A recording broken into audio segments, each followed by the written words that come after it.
Greetings, family. Sista Shanice in the house. How you doing? We are live and direct. It is another Youth Yama Day, and I'm absolutely delighted to be in the house. Let me find the link so that I can be posting it. How are you all? I hope you have all risen in power, risen in strength, risen to accomplish much today. I hope you are walking in your purpose. And I hope that you are clear of what your purpose is and what it is you need to be doing in order to advance our people, our nation, and make this place a better place for us as Africans, wherever we may be in the world.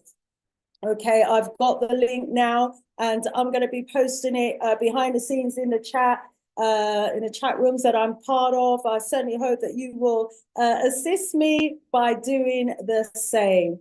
So how has your day been today? I know today is a day when a lot of people get together with their families and their friends, and it's an opportunity to socialize because a lot of people are on holiday. And even though many of us don't celebrate Christmas, as I said, it's an opportunity for us to, just come together with the family, appreciate love the family. So how has your day been? Let me know in the chat how your day has been so far. Have you been getting together with family? Have you been preparing for Kwanzaa, or have you been celebrating Christmas?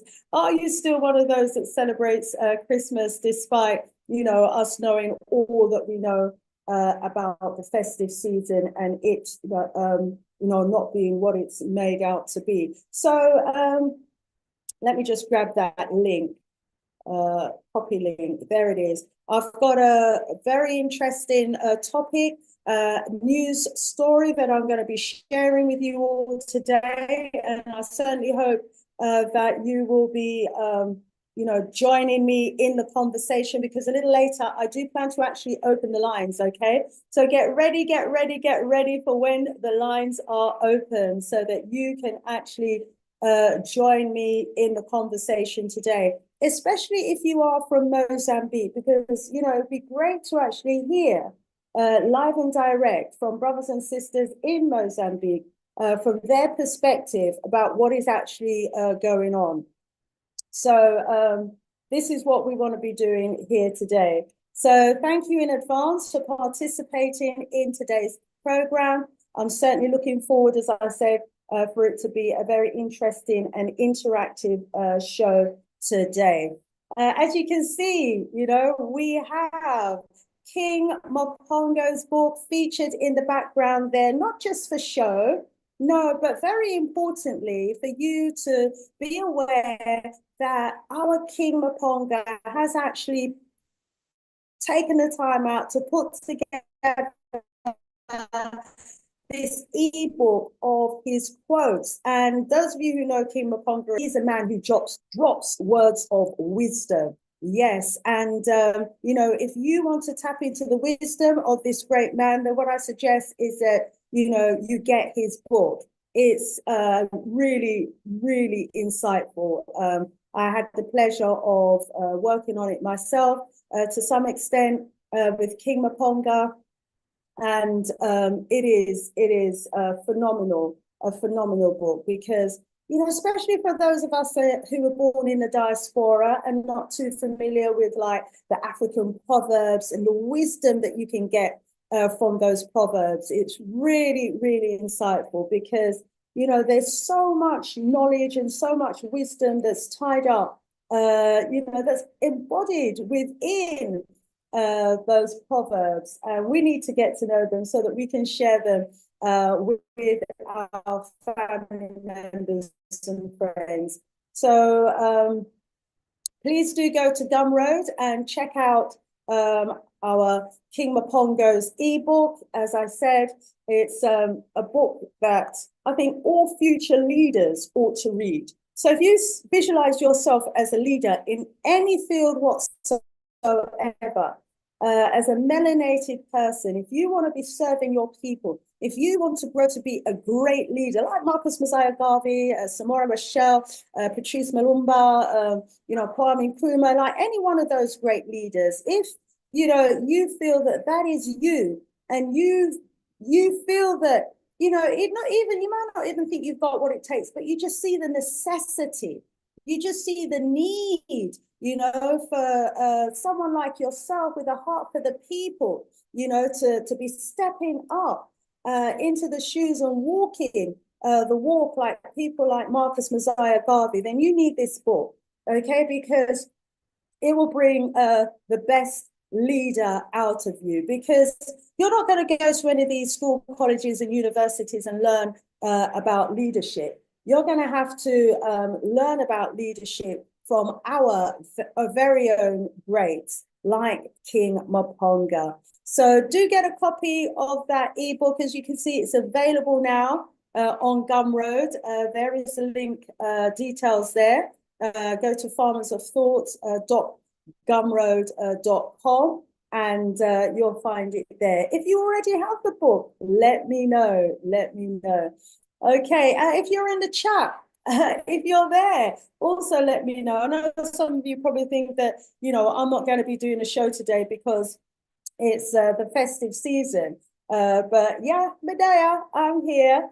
And this is going to be my penultimate show for this year. And then I'm going to be making some changes, taking a little time out so that, I can reflect on how I go forward. I want to make sure that I'm relevant. I want to make sure that I'm current. I want to make sure that, I'm using my time constructively and effectively, because as they say, life is short. And I've got more years behind me than I've got ahead of me. And so with the years that I've got ahead of me, I want to make sure that I'm using that time constructively and productively. Okay, so need to do some introspecting, go inside and speak to my ancestors and hear from them. I've already got a couple of projects that I feel want me to be working on. So that's a job that needs to be done. It's a job that will take up a lot of my time. And so, we'll need to put some of my current projects and programs on hold until I get, some of these other programs off the ground and up and running. So yeah, make the most of the programs that I already have up on YouTube. There's well over 400 videos there for you. Okay, so go online, check out some of those videos, and reflect on them, comment, share, splice them up, put them, links to them on your social media networks. Support the works, make it feel as though the works is worthwhile. Okay, as you can imagine and appreciate, love, a lot of energy actually goes into doing this sort of work. And it's not for me, it's for the people. It's about advancing us as a people. It's about, bringing a perspective to the issues that are impacting on us, a perspective that you're not likely to hear in the mainstream media because it's all so controlled. And so as I take the time out to look at what's going on and to reflect and to comment on the issues that are impacting on us from an African-centered perspective, it needs you, family, to spread the word and share the word so that, it makes the works worthwhile. There's, today I know is a busy day, so I'm going to put the feelers out and see who we've got in the house. So hit me up in the chat. Let me know that you're watching. Where are you watching me from? Where in the world are you viewing me from? Or is everyone, recovering from probably overeating today and overindulging with their family members? Is that you? Are you having a drink now? Or, because the family's together, are you all, enjoying conversations, family conversations? I certainly hope that you are. So family is important. Family is really, really important. And, if it's a time of year this time of year that we use to get together with the family, then so be it. And I can understand if you're not, watching me, but make sure that you watch a little later on and share the information, because our brothers and sisters in Mozambique are calling on us to share with the world what's going on in Mozambique right now. So I'm going to be focusing on Mozambique. As some of you may already be aware, there were elections a couple of months ago in Mozambique, but the people and the opposition party rejected the results of the elections, which brought back the same old government that they've had in power for about the last 40 years or so. And they claim that the elections were rigged. They claim that it was fraudulent elections, and that the results were fraudulent, and they've taken their protests to the streets. And I don't know if you've seen some of the images of what's going on the streets at the moment in Mozambique, but that's what we're going to be focusing on. But the people, especially the young people, they are torching the ruling parties, Frelimo's offices, police stations. One report said 6,000 people had broken out of the prison to join what they perceive as the revolution. And so that right now, Mozambique, the people of Mozambique are protesting, they're up in arms about the results of the elections. They're fed up of the same old. And they said that then we're going to be going over and we're going to be looking at Mozambique today. Okay, so hurry up and come through the door, because I am ready to rock and roll. And yeah, the house is quieter than usual, but yeah, I can understand that. But, at least you'll know that I was here doing a show, delivering on time, as I try to do. And, you can reflect and look back on the show in your own time. Okay, so let me just go to my site here and just check that we are ready to rock and roll before I kick off, because, very importantly, I want to ensure that I am interacting with you, my wonderful audience, and not just talking to myself here. All righty, so let me just do that check right now. Check, as they would say, if it was a sound system, microphone check. And hopefully the connection's okay. Hopefully the audio is coming through okay. I see I've got at least one beloved brother in the house, or sister in the house, says, Ras I, Selassie I says, poor people fed up. Yes, I overstand that one there. Poor people fed up of this colonial system, fed up of the puppet governments, fed up of the treasonous, treacherous leaders, that just open the doors and windows for invaders to come in, to loot and rob and steal and deprive the people of a decent standard of living. Poor people fed up. That's how I interpret what you have to say there, beloved Rasai. Let me know if I'm on track in terms of your perspective on that. And, it's a pleasure, absolute pleasure to have you in the house. Also, just got a message here from Modulating, a black man who says, wow, I just saw Wadamaya's post on Facebook. What is Wadamaya's post today on Facebook? Let us know. Wadamaya, somebody whose work I absolutely admire, along with, millions of others, because he's got well over 1 million subscribers. I don't know where he's at now with his subscribers, but he's doing a phenomenal job, focusing on the real Africa. Okay, so let's go into today's story, shall we? Shall I do the background first or go into the story first? Let's do a bit of background. Okay, so Mozambique. Let's have a look at the presidents of Mozambique. I think I'll start with Samora Rachel, shall I? Samora Rachel his life was cut short, as we know. He was assassinated, just like, well, first of all, Samora Rachel, he was the first president of Mozambique when Mozambique successfully managed to take back their country from the colonizers. And he was one of a number of revolutionary leaders that led their African country to independence. And he was also one of a number of those revolutionary leaders who was assassinated by the imperial forces and imperial powers that be. He was assassinated alongside others such as Patrice Lumumba of Congo, Amilcar Cabral of Guinea-Bissau, Thomas Sankara of Burkina Faso.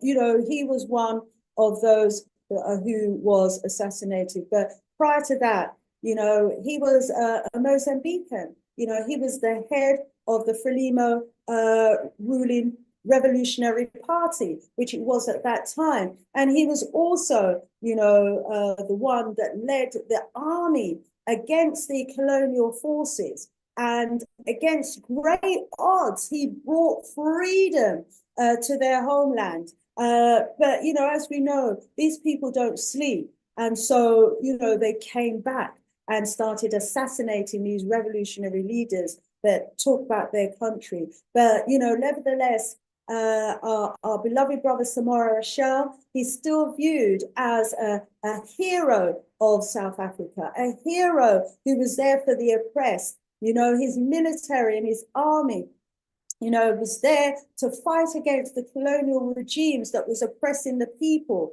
He was fighting against the South African Rhodesian Army, the United States, and NATO and all its allies. And his revolutionary army managed to defeat all of them. But, sometimes we think we've won the war, but we haven't. We've just won the battle, because these people will continue to wage war against us just so that they can loot the country of all of its resources. And so Samora Rachel, the great revolutionary freedom fighter for Mozambique, who had, such a great vision for the country. As I said, his presidency was cut short. And this is a very similar story across the African country, across the African continent, rather, with what happened to some of these first revolutionary leaders. And so we have a situation now in Mozambique where, following the assassination of Samora Rachel, his political party seemed to have been hijacked and taken over by leaders who didn't follow through on Samora Rachel's vision, for an independent, prosperous Mozambique. They might have given it the talk, but they certainly haven't walked the walk. And, at least since the 1980s or so, early 1980s, Mozambique has been in the hands of the colonizers. And despite it being a country that is rich beyond measure, the people of Mozambique, are poorly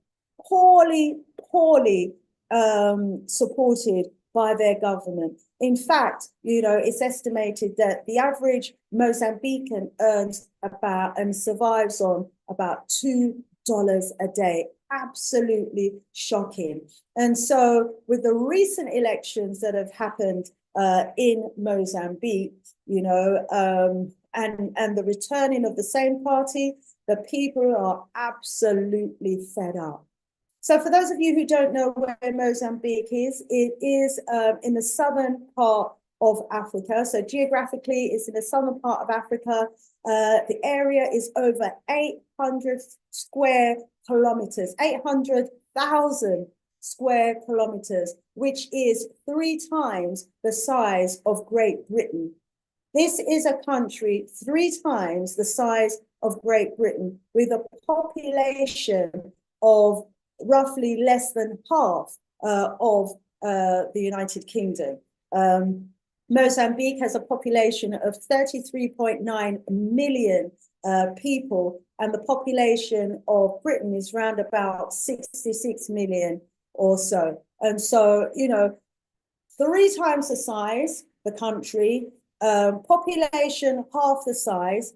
And if we look at, you know, what the mineral resources are of Mozambique, then you will very quickly discover that it is a country that is rich beyond measure.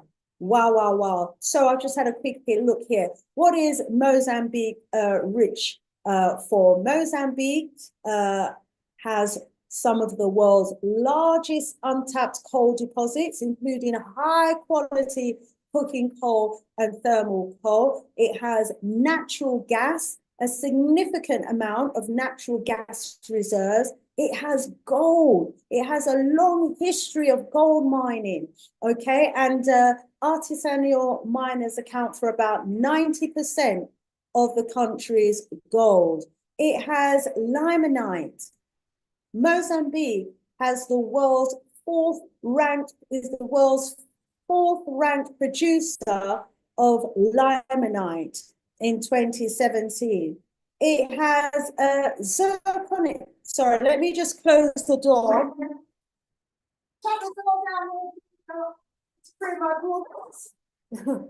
Sorry about that, people. I've got a lot of noise going on. Just one person, believe it or not, in the background making up more noise than an army. It's got limonite. It's got zirconium. Yeah, and Mozambique's produced zirconium. It was produced in 2017, and it accounted for 5% of the world's total production. That is a significant amount. It's got graphite. It produced 12,000 metric tons of graphite in 2020. Marble, bentonite, bauxite, kaolin, copper, rubies, and tantalum. You know, they've been mining you know, for centuries. So they're very experienced at mining in that country. Mining and quarrying has become a more important part, it says here, of Mozambique's economy in recent decades. The mining industry contributed roughly 10% to the country's GDP. Wow, wow, wow. So this is a country that's got gold, bauxite, you know, aluminium, graphite, marble, bentonite. I mean, the list goes on. You heard me talk about the list there. And we're talking about high quality minerals as well. When it comes to, for example, iron ore, you know, which is a key resource. Mozambique's iron ore is of very high quality and also of tantalite. So I looked at tantalite. I'm not too familiar with tantalite. You know, what is tantalite used for? You know, what is the importance of tantalite? Well, tantalite is a mineral that is mined to extract the titanium, which is a rare metal with many uses. For example, this tantalite is used in electronics. Yeah, it's used as the capacitator and for resistors. It's found in cell phones. It's found in other electronic items. This tantalite is also used in a medical field as well. It's used for bone replacement, nerve connection, and muscle binding because it's a non-reactive and non-irritating to the body tissues. It's used as an alloy. Yes, so tantalum is actually mixed with other metals to create alloys with high strength, durability, and it can go to a high melting point. And these alloys, because they can go to a high pressure before they melt, they're used in jet engines, they're used in nuclear reactions, they're used in tanks, and many more. So the military uses it. You know, the aerospace industry uses it. It's also used for making glass. So the tantalum oxide is used to make special glass with a high index of refraction, it says here. So it's used in camera lenses. You know, it's used for pipes and tubes. It's used in the transport sector as well, because it's a material that doesn't rust too easily. And because, it's got this high resistance to corrosiveness, it's used in electronic tubes and wires and pipes. Also, it's used in explosive charges for weaponry, metallurgy, and oil, gas drilling. So when you see them exploding, using this mineral to cause explosions, it's got the titanium in there. It's also used, as I said, in fine wires as well. So, if you want these fine but very strong wires that you can use as filaments, for materials that might otherwise evaporate, this is what they're using it for. And so, as you can imagine, just from that little list there of one mineral out of the list of minerals that I have already listed, Mozambique ought to be rich beyond measure, right? Because it's so rich in mineral resources. I haven't even talked about, the green economy and their fertile agricultural land, which is enough on its own, to make the economy and the people of Mozambique very rich indeed. But, what is the situation facing the people of Mozambique? With all that wealth in terms of minerals and natural resources, are the people enjoying the benefits of it? You know the answer to that. It's a very similar situation to what we see across most of Africa, a continent minerally rich, yet the people are living in impoverished conditions. The millions of people in Mozambique, it says here in this United Nations report, is actually living in extreme poverty, not just poverty, extreme poverty. Yeah, £2, $2.15 per person a day. Wow, extreme poverty, and you've got a country like Great Britain that doesn't have a fraction of those mineral resources in its soil, and the people there are living, such a better quality of life. Of course, you've got the poor in Britain, but nowhere near, the level of impoverishment that we're talking about on the African continent. And so understandably, the people are fed up. Continent is minerally rich, and they can see the exploitation that's happening. They can see that they've got a government. They know that they've got a government that is unable to manage, the mineral wealth of the country in the interest of the people. And so the people are like, we are fed up. We are fed up of this situation. Yeah, the corporations are milking the country. They're benefiting enormously from the wealth, and the wealth isn't trickling down to the people. So if we take a look at some of the corporations in Mozambique, you've got a company called Volcan Mozambique, a South African country that in 2022 was named as the largest company in Mozambique by the KPMG's annual Mozambican Top 100 Companies survey. You've also got Enispa in Mozambique, which is a manufacturing company, and that is part of the Dow Jones sustainability indices as well, another huge company. You've got Mozal, the aluminium smelter company, and a privately owned mineral processing company. You've got Timani gas processing plant, another privately owned mineral processing company in Mozambique. You've got a number of foreign investors and companies. Most of them are foreign companies that are there in Mozambique. And the top industries, agriculture, forestry, fishery, and of course, all of the minerals are being mined as well that I spoke about in Mozambique. And when you look at these companies, you'll notice that most of them, or almost all of them, are privately owned. That means all of the profits and the wealth that's accumulated from, the extraction of the minerals from Mozambique is going into private hands, into the hands of shareholders, whoever those shareholders may be. And those shareholders don't tend to be people in Mozambique. They tend to be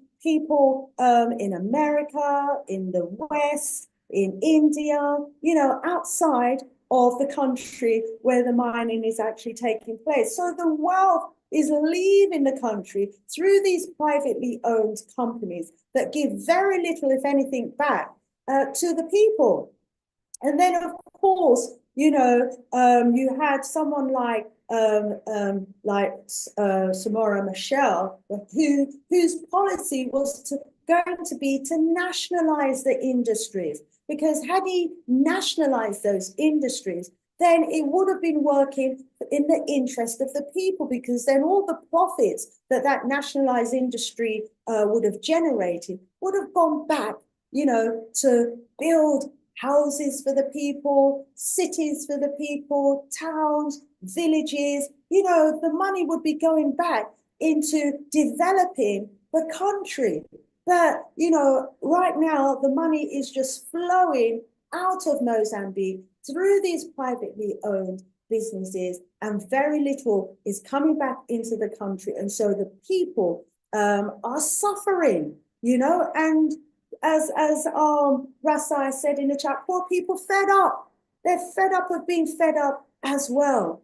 And so if we look at some of these figures, this Volcan company in Mozambique, this South African company, which is the largest company in Mozambique, says it has a total turnover of 72.8 billion meticals, and this company is an Indian owned company as well, that is partly owned by the Jindal group. And that Jindal group has a market value of 18 billion. Just put some of those billions back into Mozambique so that people, can benefit. Vulcan's main assets in Mozambique includes 25,000 hectares of Motizi mine site, 25,000 hectares of mining site, which is estimated, has estimated resources of over 1.5 billion tons. So, they don't plan to stop the mining until they drive that all out. And, these are the companies that's driving innovation as well. And this is where, the minerals is coming from Mozambique. And then you've got another company that I mentioned, Eni Spa, and their revenue for 12 months ending in 2024, September 24, was over 100,000 billion.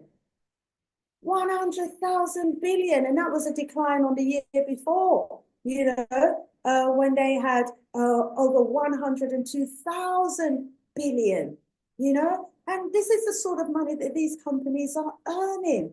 This, and then, when you look to see, what countries behind some of these corporates as well, you've got the Italian Ministry of Economy and Finance, and this de facto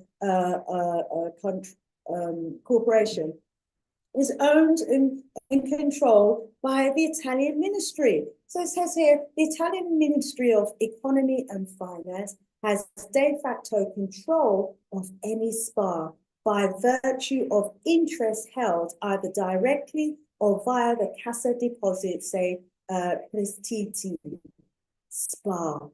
So here you have, when we're talking about the wealth of African countries flowing out of Africa into foreign economies and bolstering the economy of other Western nations, this is another classic example, a classic example. Over $100,000 billion worth of revenue that has come out of Mozambique through one country, through one company into Italy. You see, and this is a sort of problem that we have across the African continent, where the politics of African countries are in the hands of politicians who are prepared to just see their country being raped year after year after year, and are prepared to sit at the helm of these countries while the people are suffering and living in impoverished conditions. You know, this is the situation that we're in. Let's run through and see some of the comments so far. Rise up again, Rasai. Thanks for being the first to post here today. Rasai also says, today is Animal Cruelty Day, the Cannibal Festival. Happy Kwanzaa. Rise up. Happy Kwanzaa. Black at you, Rasai. Dawn's in the house who says, listening from Bermuda. My heart is broken after hearing this. It's torturous. Modulating and said that he posted that 6,000 prisoners escaped or were let free. That's right. I did get that report as well. 6,000 prisoners have escaped and will be joining, hopefully, these revolutions. And Tom says, all the fans of Afiri Galaxy with love wishes you all a happy Kwanzaa. Rise up. Great to have the Galaxy Afiri fans in the house. Rise up, Brother Kimani, as well. Good to have you in the house as well. To everyone that's in the house, rise up, 100%. Great to have you. Kate Safar is in the house as well. Mozambique, that is one of my favorite names of all the African regions. I hope to visit one day. Yes, sis, please do visit, you know, and support. Wow, I've seen the difference, for example, in the Gambia. The modern day tourist in the Gambia is no longer, you know, your blonde hair, blue-eyed looking male or female. Your typical tourist now in the Gambia looks like me.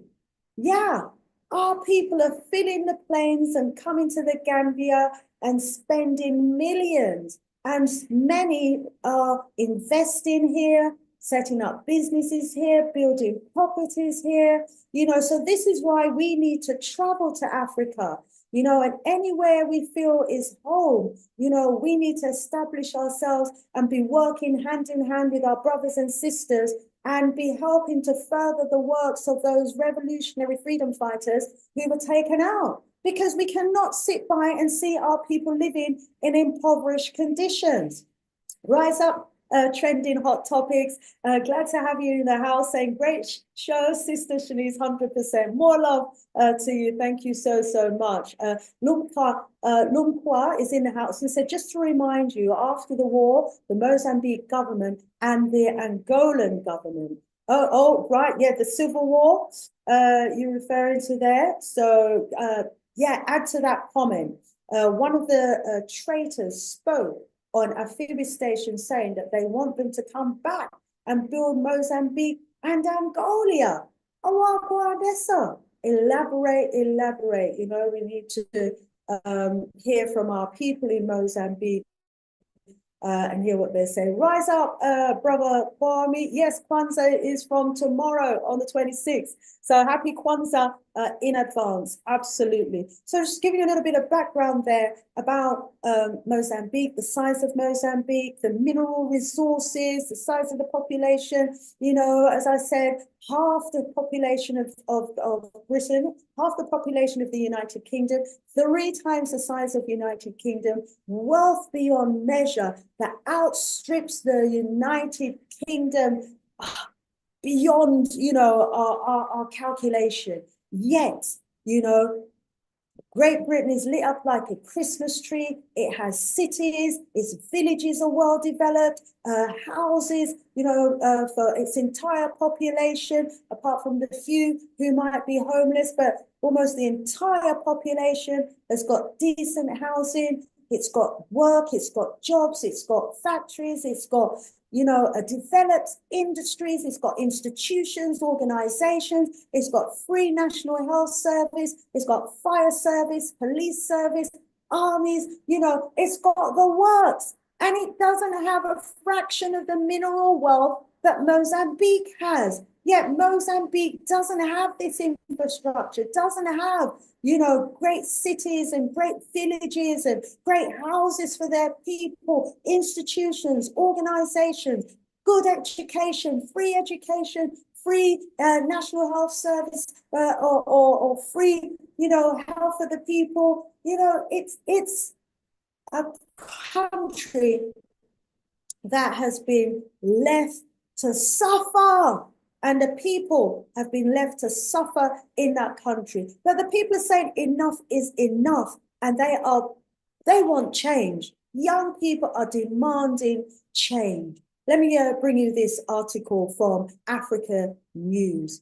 At the time of writing, which was 7 hours ago, it was saying that at least 21 people had been killed. But I've just heard on the South African news channel that that number has gone up to about 159. 159 protesters have been killed. Imagine if that was in Britain. Imagine if the police and the army dared to use live ammunition, dared to kill. What? That government will be out by tomorrow. So, what some people might think is acceptable on the continent, this is a new day. And, it is not acceptable at all. Every human has the same rights wherever they are in the world. So at the time of writing this news report on Mozambique in African News, it said that at least 21 people have been killed in violent unrest across Mozambique following the Constitutional Council's decision to uphold the victory of the long ruling Frelimo party in the October presidential election. Interior Minister Pascal Rondo actually announced that late on Tuesday. So that was yesterday. The court ruling on Monday confirmed Frelimo's candidate, Daniel Chapo, as the winner with 65.17% of the vote, dismissing allegations of widespread fraud. This sparked a wave of protests led by opposition supporters who insist the election was rigged. Well, these people are on the ground. They've got a sense of, the size and the scale of their support, of their voters, and we hear all the time of votes and the so-called democratic voting system being rigged, and people are fed up with this so-called democratic system. It doesn't work for Africa. So-called British European democracy and the system of the one-party rule clearly does not work for Africa, and it certainly hasn't been working for the last 50 years for Mozambique. And if something doesn't work, and if it's broken, it's got to be fixed. Yeah, it needs a new system. It needs a system, maybe of proportional representation, where, all the people are represented and not just a particular class or segment of, the society, or where it's not just foreign interests and foreign corporations' interests that are being protected and represented in the country. And so anyway, the people are like saying enough is enough, and widespread protests started happening across the country. Protests have erupted, it said, nationwide. These aren't protests in just one area. What does this tell you? People across the continent are fed up with the status quo. They're fed up of being impoverished. They're fed up of these Western-funded militia groups on their doorsteps. They're fed up, with not having, proper housing, decent jobs, a decent country that's developed, proper infrastructure, ports, roads, airports that work for the people, national passports that have the respect around the world, a currency that has the respect around the world and has value. People are fed up. Yeah, so protests erupted nationwide. The demonstrators were blocking roads, burning tires, and clashing with the security forces. It's such a shame, that the security forces, are even standing against their own people. The security forces and the police, these are individuals who come from the same impoverished homes, that the people who are protesting come from.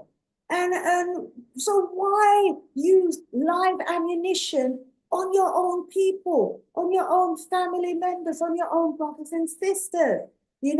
There is something seriously wrong with the training and the conditioning and the programming and the mindset of the security forces, the police, and the armies on the African continent, with the exception now of Burkina Faso, Niger, and Mali.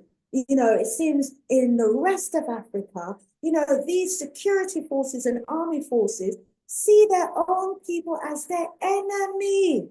They lost the plot. In several provinces, the article goes on to say, public buildings and vehicles have been vandalized as anger boils over. I think many of you probably saw the YouTube videos, or if it wasn't YouTube, the TikTok video that was going around, where all these government officials turned up to a wedding or some kind of event in their big armored cars, one after the other, showing off on the people, the wealth, that they were dripping in, whilst the people are living on $2 a day. Well, the people, they started stoning those officials in their cars. They were pelting them with whatever they could lay their hands on. That whole event just was turned upside down, and those officials had to flee, because the people vented out their anger against them, for turning up and putting, it was like rubbing egg in their faces, to say, yes, this is, the country's money. And as a government official, I've got all of this wealth and you've got none. Really? Those days must be over. And so the people have been venting their anger out against the buildings, the public buildings, government police stations. These have been vandalized as the anger boils over. Continuing with the article, the violence has resulted in the arrest of at least 78 people. That number is probably much higher now, with the government warning of more detentions as protests continue. The armed and defence forces will increase their presence in critical and key points, Minister Ronda told the state broadcaster at TVN, emphasising that security measures are being reinforced to restore order. Now, the country wouldn't need to be putting security measures in place if they were showing some respect, to their citizens. They have forgotten that as ministers, their role is to serve the people. Their role is to provide, provide for the needs of the people, but they seem to think that their role is to provide for themselves and their own families, and so there really needs to be a mindset change amongst the ministers and the government officials in these government departments in many countries in Africa. The opposition, led by politician Venancio Mondlane, has rejected the court's decision and accused Frelimo of electoral manipulation. I mean, it's so easy, isn't it, to manipulate the electoral decision, because anything that's computerized can be programmed to give you the results that you want, And so, gone are the days when we used to have to count the voting papers, and where you would have independent witnesses, observing the count. It was more difficult to cheat then, unless, boxes and boxes of electoral votes didn't actually reach its destination or was swapped en route or something. But it was a lot more difficult to manipulate the electoral result and the outcome when you had the physical counting system. But now that you have this electronic counting system, you can't see whether or not, your vote is actually being counted. And you can program a computer, just like the lottery, you can program it to give you the numbers that nobody has voted, that nobody has even pledged, and so computers are programmable, and the programmer can program the computer to get whatever result it wants. And so, that's why there are nationwide protests. I mean, if these protests were just in one area, then maybe you could say, oh, it's a bit of sour grapes by the opposition. As you can see, there was only one area that voted for the opposition party. But these protests are nationwide. Anyway, despite the claim of electoral manipulation, as we've heard, the court considered and rejected the claim. Mondlane's party's claims that the electoral process was marred by voter intimidation, ballot stuffing, and irregularities in the vote counting were rejected by the court. Despite Frelimo's denial, allegations of vote rigging are not new. The ruling party has governed Mozambique since independence in 1975.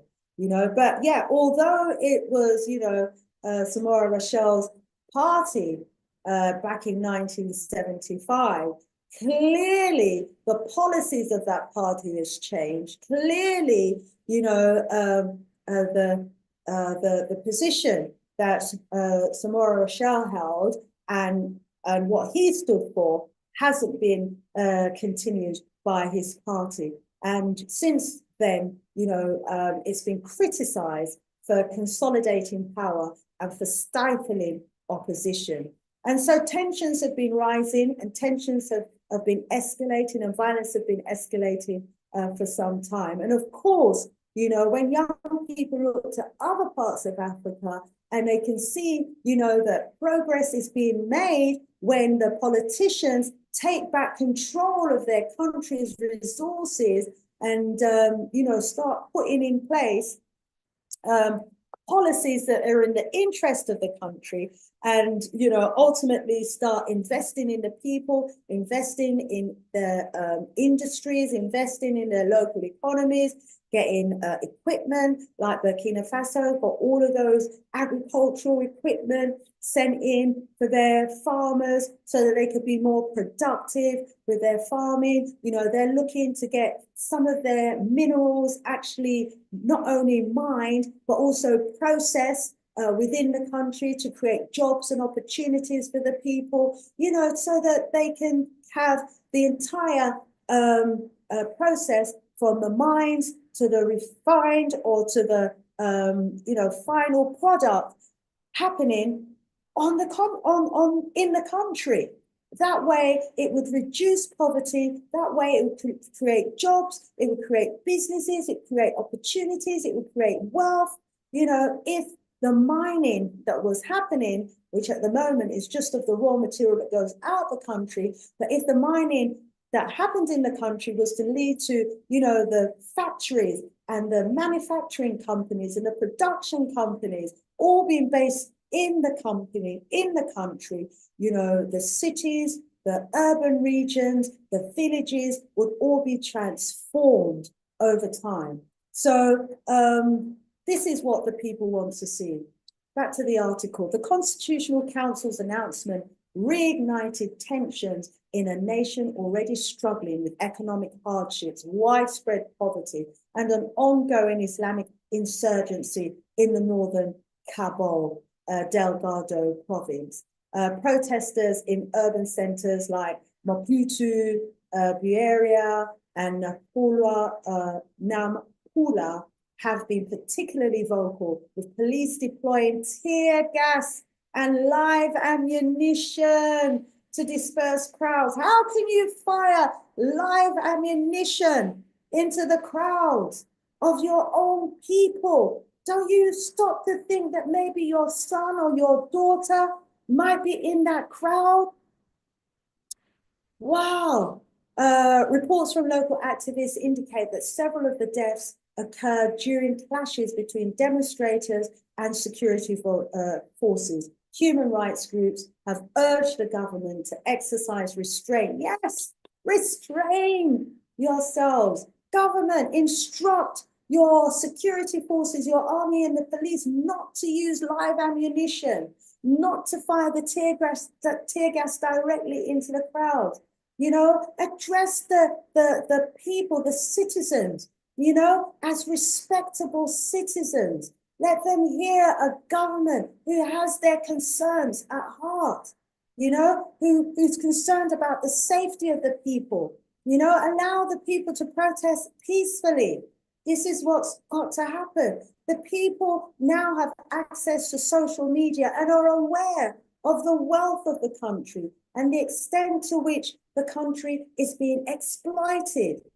You know, they are an enlightened generation and they are fed up, you know, of struggling to make ends meet, fed up of scratching around for crumbs to eat, fed up of not having a job, fed up of seeing their country being looted and exploited, fed up of being controlled and manipulated by a system, you know, a neo-colonial system that doesn't have their interest at heart. They are fed up of the government that has been allowing, you know, external investors to loot their country all this time.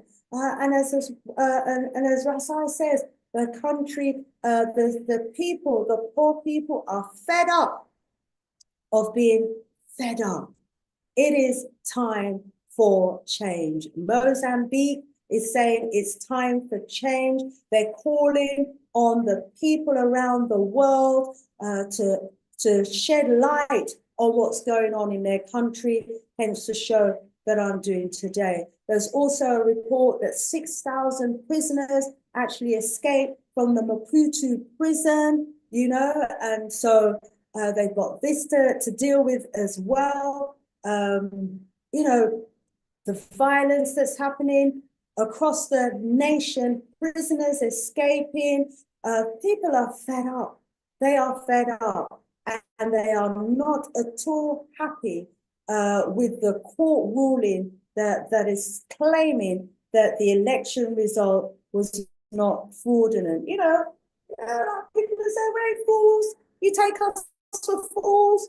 We are not stupid people. So what say you, family? Let's go over to the chat and hear what people are saying in the chat. And also, let me grab the link so that you can join me live here so that I can hear your views, your thoughts, and your opinions as well. So let's copy the link.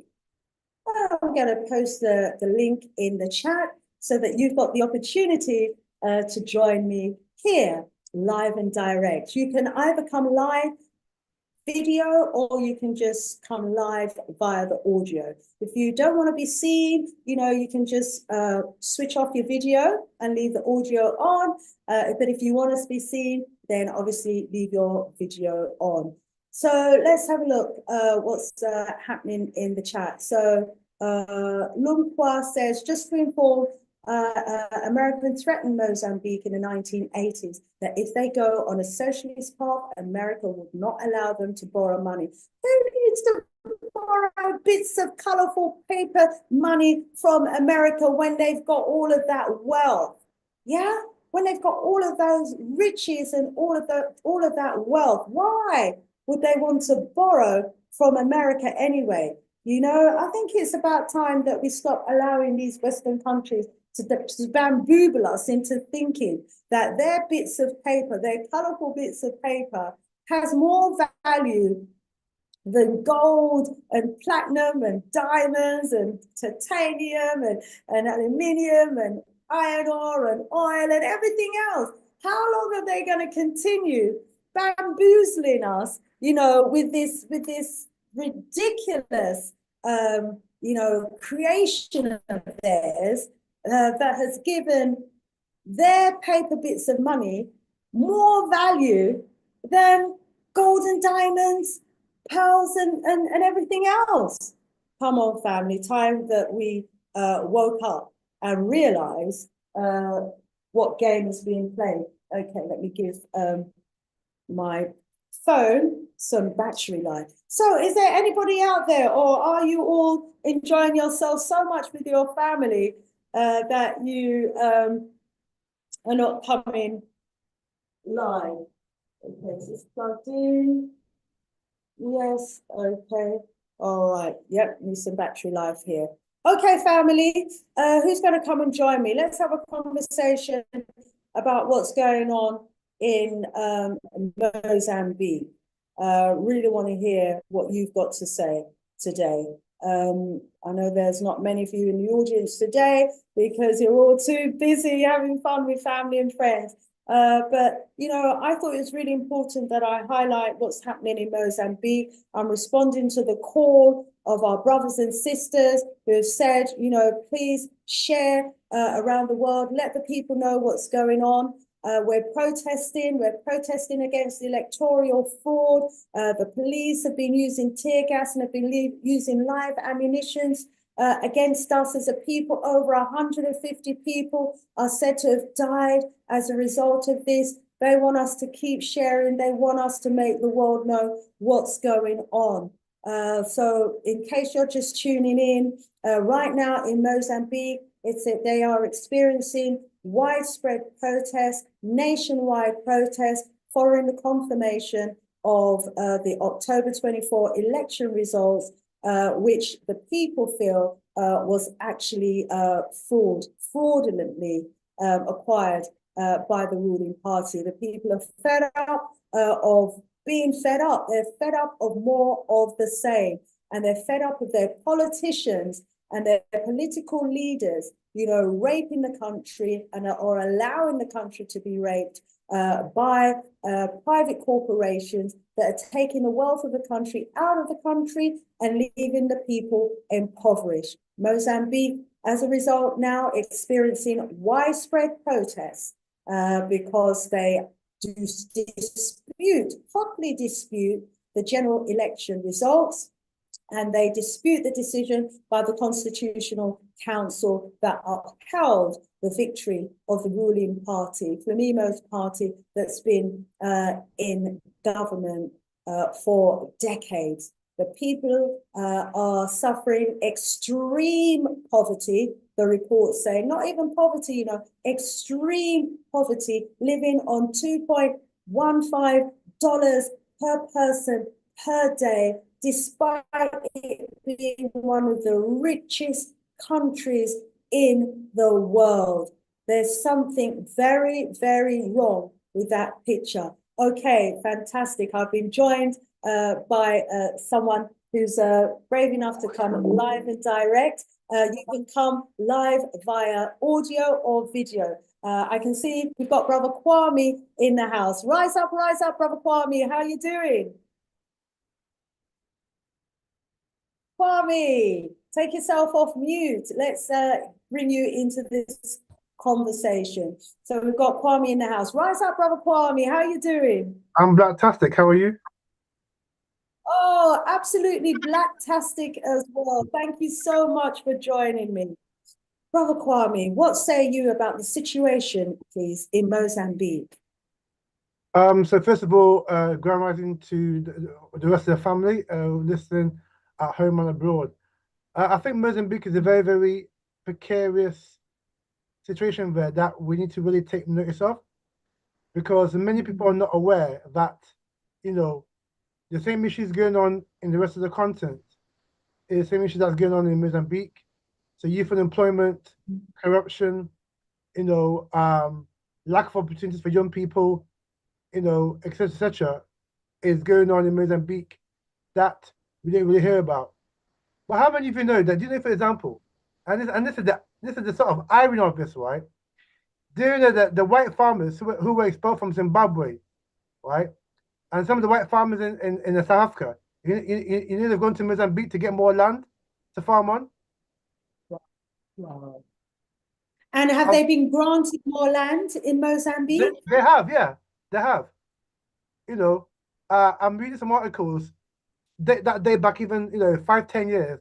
That state that white so-called Zimbabwean farmers and white so-called South African farmers have been given hectares and hectares of land, by the Mozambique government. And in actual fact, there was actually a land grab, in Mozambique for for this land. So, for example, it says this article from quite a while ago, from about 10 years ago, says that Mozambique farmland is prized land grab fever. Daniel Charles, in these days of financial uncertainty, has hot new investment tip as farmland.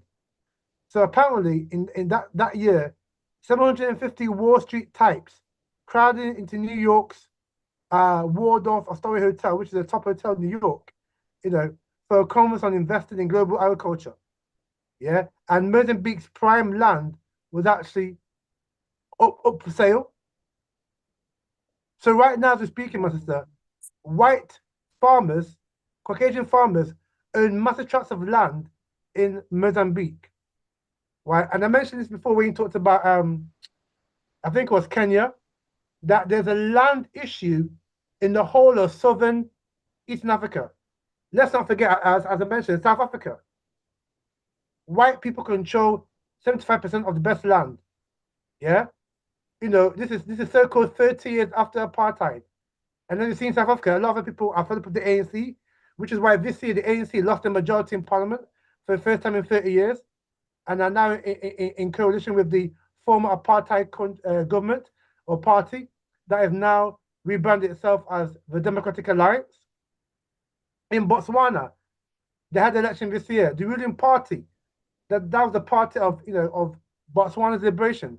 They lost the majority because people are fed up with the status quo in Botswana. In that country as well, white people control a lot of the land there.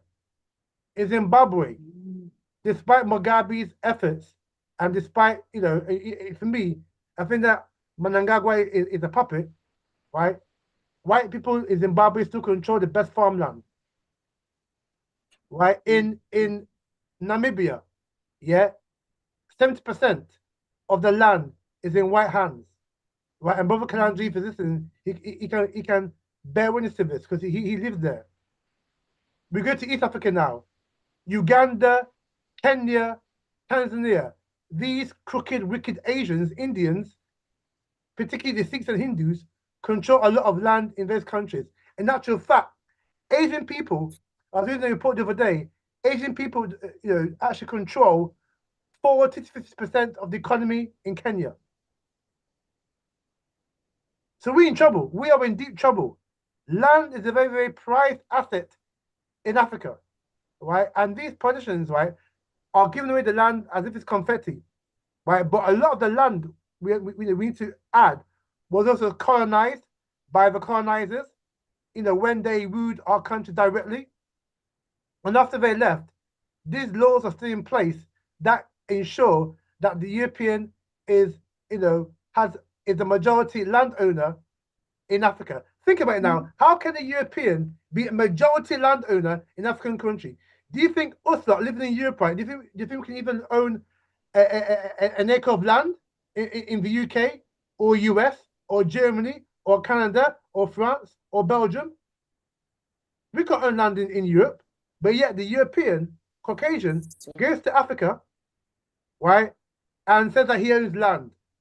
And they own lots of land, not just an acre of land, they own thousands upon hectares of land. You see, and Mozambique, this is what happened since the murder, the assassination of the incriminist Samuel Michel. Right, he died nearly 40 years ago, he died in 1986. And in a plane crash, and we know the plane was sabotaged by the apartheid regime in South Africa at the time, because Mozambique, under Samuel Michel, they were sending troops into South Africa to fight the apartheid regime. And so they were very angry with that policy of Samuel Michel, and also that he was a nationalist, and also wanted to was beginning to nationalize a lot of key industry in Mozambique. So this is why they sabotaged his I think his plane or helicopter and it crashed to the ground in 1986. Yeah. Since then, right, Mozambique has not been the same again. Yeah, because the governments that have come after Simone Michel are basically puppet governments in the control and hand of the West. And like I said, the European, right, they are now beginning to control and dominate a lot of farmland in Mozambique, which in essence creates unemployment for a lot of our young people, but more importantly and more perniciously, right, it makes them stateless and landless in their own land. It's true, true. Imagine. Our young people, what kind of future can our young people look forward to when they can see that their land is being taken over, you know, by outsiders? Thank you so much for that report, Brother Kwame. I can see here, I've just done a quick search that, you know, confirms everything you've been saying. You know, after being forced off their land in Zimbabwe, some white farmers moved to Mozambique to start over on cheap, long-term land leases. Between 2000 and 2001, Zimbabwe forcibly removed thousands of white farmers from their land in an attempt to address the colonial era land grab. The seizures, you know, obviously the people, these white farmers, moved to Mozambique, as you were saying. And not only that, what makes it worse is that it was the government that was inviting them in and was offering them these land and offering them the land that belonged to the people on long-term land lease basis. And these people were not putting anything back into the country. Wow. They also even managed to get cheap loans, you know, from these tobacco companies. And so you've got farmers, you know, who are using African land not to produce food for Africans, but to produce tobacco for the tobacco industry, you know? And so that's the other problem that we've got about these farmlands, you know, that are being farmed by the white people that come in from outside. For them, you know, it's all about farming for profit. It's not about farming to feed the people with good, healthy, you know, agricultural produces. No, it's for export as well. And whilst these white farmers are able to get access to the latest, you know, equipment and industrialize their farming, it means they don't even have to employ many local people because it's all industrialized. And so large tracts of land owned by white farmers, privately owned, you know, not employing the people of the country. And then the produce is not for the country, it's for export. So there's very little benefit, if any at all, for the local people. You know, and the local people are saying it's time for change. You know, who would want to stand by and watch, you know, their house and their garden being given away to foreigners and them not get anything in return? And in fact, the foreigners are living great lives abroad and are financing, you know, a great standard of living for their people at home, whilst the people whose land it is, you know, are impoverished. And we know that on some of these large tracts of land, you know, we don't even know what's really going on. You know, they could be mining gold, they could be mining diamonds or anything. And it's like, oh, just a bit of land. And you've got these foreign-owned companies now that are on these lands looking out for the interests of their homeland and not the people at home. So if the government isn't looking after the people's interests, and, you know, giving loans to local people and giving land to local people on a long-term lease basis so that they can set up business and companies, you know, what are people supposed to do? And as you said, Brother Kwame, it's not just in Mozambique, but Botswana, Zimbabwe, Kenya, Namibia, you know, Uganda, Tanzania, you know, all over Africa, we have the same problem of these farmers who are being given access to thousands and thousands of acres of land or hectares of land by these puppet governments. I don't know if you saw a video recently of an interview that has been held with a white farmer who was talking about his family owning 10,000 hectares of land in South Africa. Yeah. I mean, if you go to I mean, if you diaspora, we don't even own 1 hectare of land, you know, and we would be putting back into the country. You know, we would be creating jobs and opportunities for the people. We would be farming produces that's going to go into the supermarkets of the local community and the wider community locally. You know, if there's spillover. Brother Kwame, let's hear some more from you on this. Yeah, so if you look at even South Africa, particularly the Stellenbosch area outside Cape Town, where the so-called famous South African wine grows, right? Europeans control 150,000 to 500,000 hectares of land in that part of the Western Cape to grow the grapes and where the wine comes from. And this thing about Mozambique, my sister, it has a consequences for the country's food security, because like you said, a lot of these European commercial farmers do not farm for the food security of Mozambique. The food that they grow, right, or the products that they grow is for export to either South Africa or African countries or even possibly Europe and Australia. And so this presents a danger of food insecurity, right, for our people in Mozambique. And don't be surprised if the next few years you hear of a famine, right, or food shortages in Mozambique. Let's not forget that they had this cyclone the other day, which for me, right, which for me is not really a cyclone, right, but it's part of their HARP technology to try and disrupt the patterns in that area. They had the thing the other day, and so that presents a lot of issues for our people in terms of food security, food insecurity, and the ability to afford food should that food, if food is readily available in Mozambique. And so this thing about, the youth uprising, it is a combination of many, many things in Mozambique, right? Since Simone Machel got killed, which was culminated, right, in the pictures that you saw the other day. And also, what they are also witnessing as well, they are witnessing the youth uprising in many, many African countries. In Uganda, the youth are uprising against that tyrant Museveni. In Kenya, we've all seen what's happened this year, Ruto.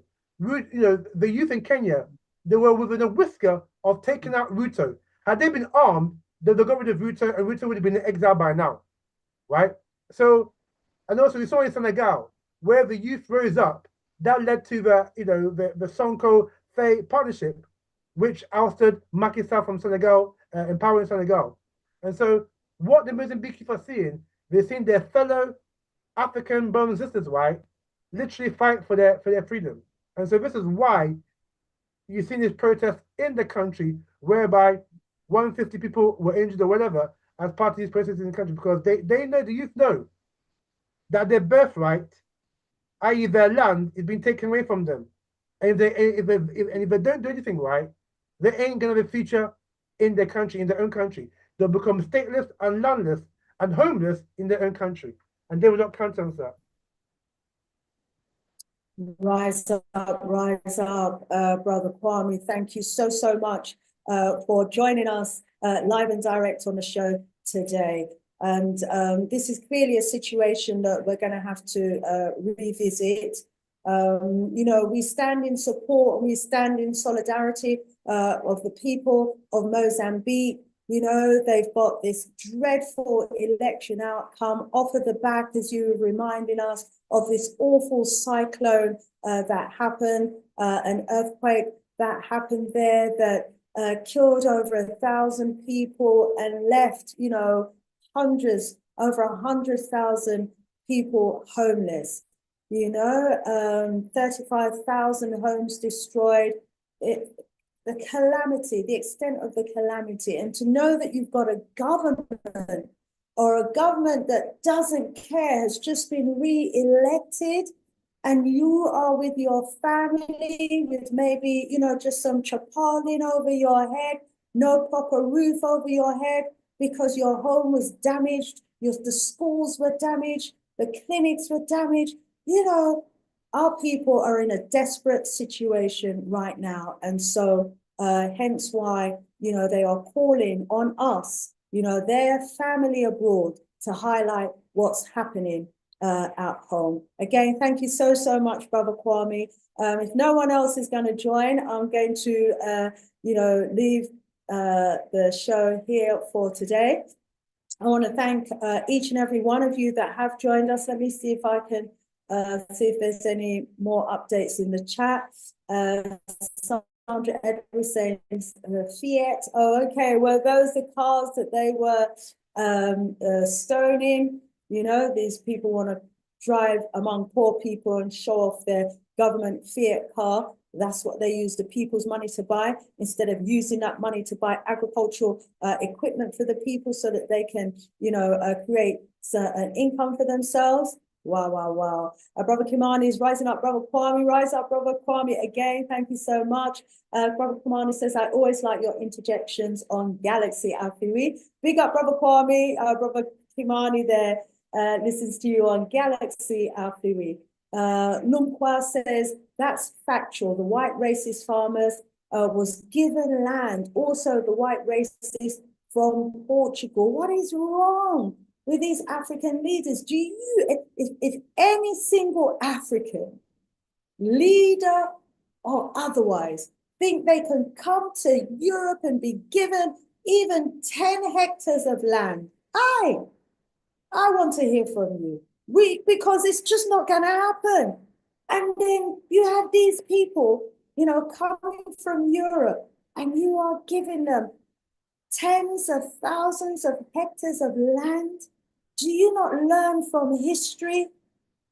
Do you not learn from history?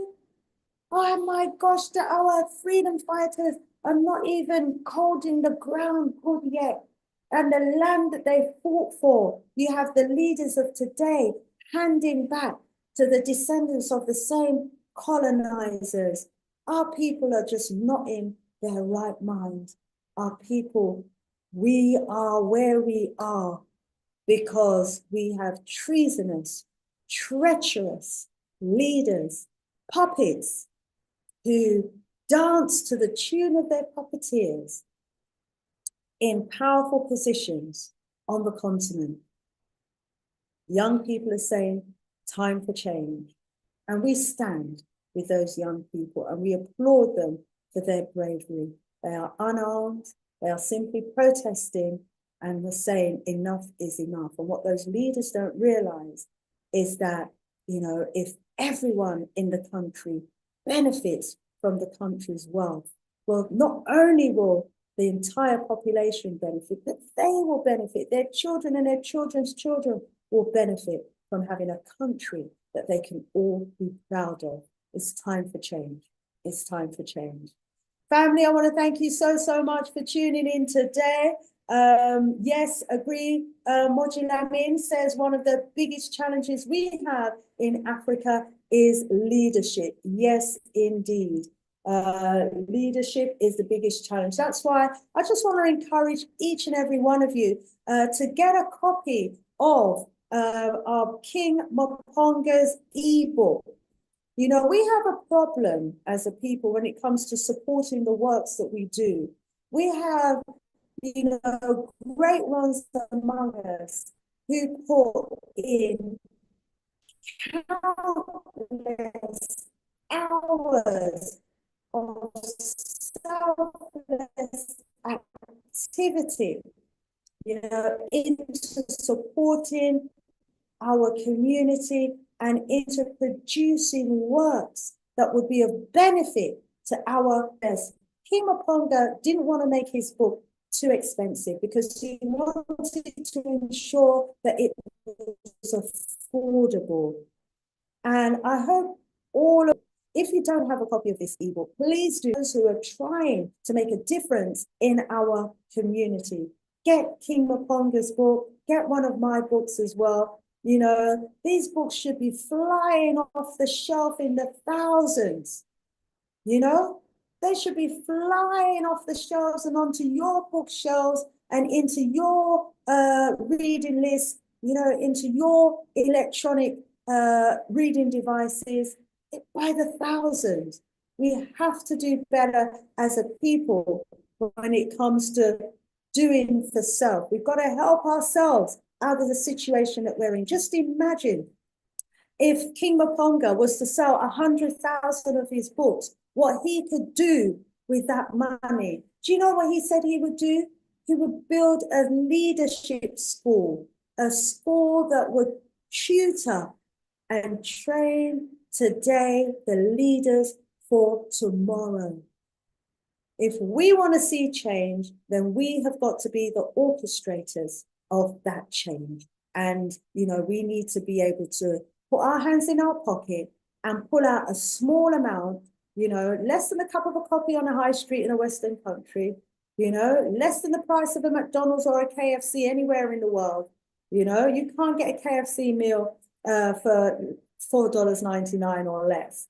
Yeah, but you can fill your head with wisdom and knowledge that you can pass on to your children, that they can pass on to their children, that you can pass on to family members and friends, that's going to help bring about the change that we want to see. We have got to be at the forefront of that change. I want to rise up all of our brothers and sisters in Mozambique that are out there at the forefront today. Rise up, Zachary, be one all the way. Land is wealth. Yes, indeed, Moji Lamin, land is wealth. And we need to keep hold of our land before, you know, before we realize that we've given away so much of our land that the continent gets taken over. It's time to wake up. Our people on the continent are waking up. Let's do what we can to support them all the way. I want to thank you so much for taking time out to join me today, this so-called Christmas Day that many of our people actually support. But for those of you who are going to start celebrating Kwanzaa tomorrow, happy Kwanzaa, happy Kwanzaa. And please light a candle for our people in Mozambique, Congo, and everywhere in the world where we are suffering right now. Let's be the change that we want to see. Thank you for tuning in. Thank you for listening. Sister Shanice, out of here for now.